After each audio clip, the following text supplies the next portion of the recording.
Hi everyone, so I've just done a film about refeeding and breaking my water fast, day 1, and this is refeeding day 2, so it's the next part of the series.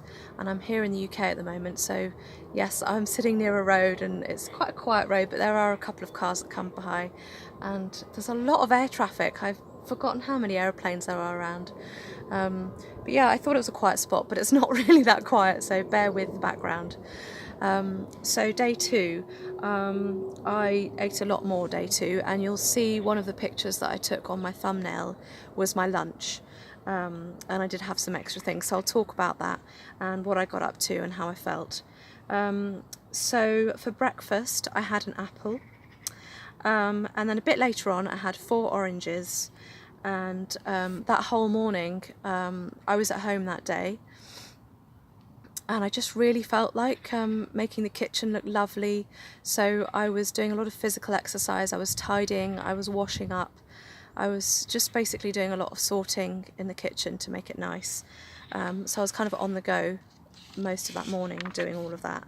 I probably went on a bit too long. I could have stopped probably an hour earlier than I did and rested, but I'm not very good at stopping, so I carried on.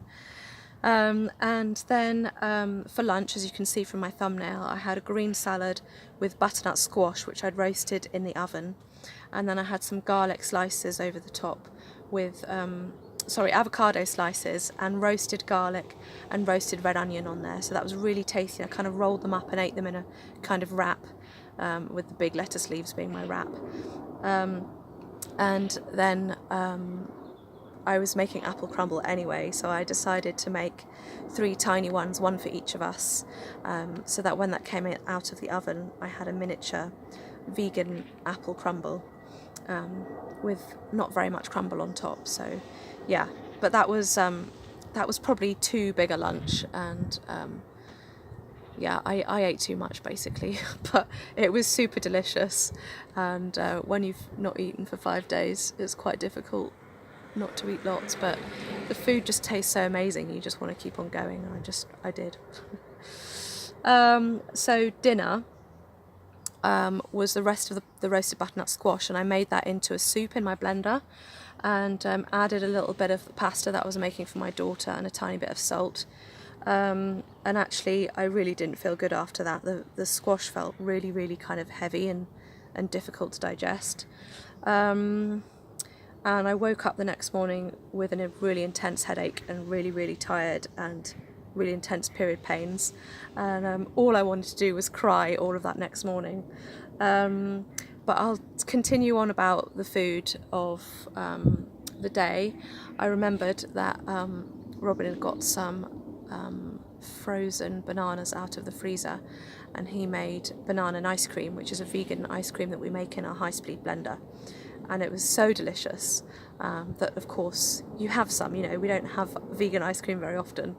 And so I had some of that sitting outside in the sun in the garden, which was lovely.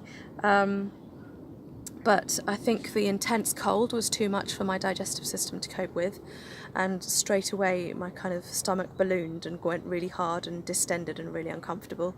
And I think, yeah, just that intense cold was too much. So I felt really rubbish pretty much the rest of the day.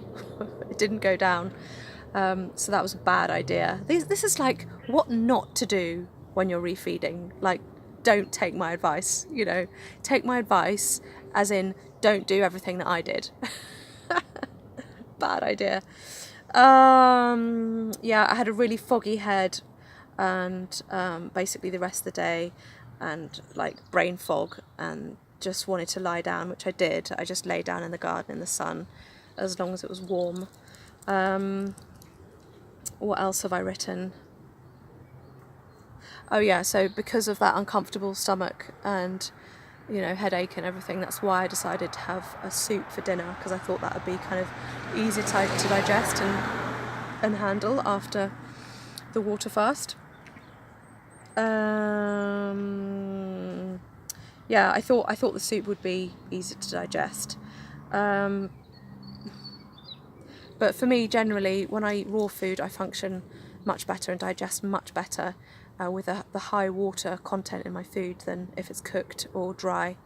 and I don't know why I had pasta, you know, extra wheat. Not a good idea. I just fancied a little bit swimming around in my soup to make it more interesting. Anyway, another what not to do. So that was day 2. Yeah, so let's talk about day 3 next on my next film. Hopefully this is kind of interesting for you guys, and I'll see you on the next film. Bye!